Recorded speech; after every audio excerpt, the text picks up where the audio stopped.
Pemirsa, kasus terkonfirmasi COVID-19 di Kabupaten Buleleng masih bermunculan.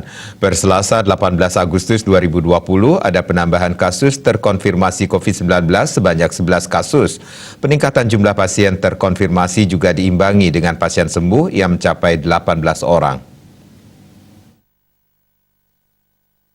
Gugus Tugas Penanganan COVID-19 Buleleng melaporkan, tambahan pasien terkonfirmasi COVID-19 di Buleleng per 18 Agustus 2020 sebanyak 11 orang. Rinciannya sebanyak 4 orang dari Kecamatan Buleleng, Kecamatan Kubu Tambahan dan Grogak masing-masing 2 orang, Kecamatan Sawan, Tejakula dan Seridit masing-masing 1 orang. Dengan demikian, total pasien terkonfirmasi COVID-19 secara kumulatif mencapai 253 orang.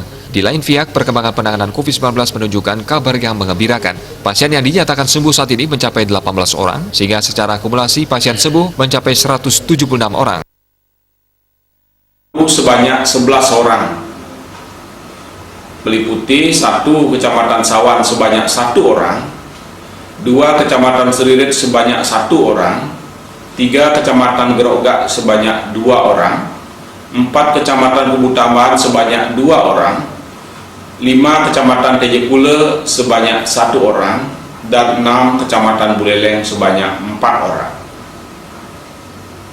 Kedua, sembuh sebanyak 18 orang, yaitu 1 Kecamatan Buleleng sebanyak 14 orang, 2 Kecamatan Kubu Tambahan sebanyak 1 orang, 3 Kecamatan Banjar sebanyak 1 orang, 4 Kecamatan Sukesade sebanyak 1 orang, dan 5 Kecamatan Sawan sebanyak 1 orang. Hingga kini ada 74 orang pasien yang terkonfirmasi sedang dirawat di beberapa rumah sakit di Buleleng. Komang Yuda, Bali TV.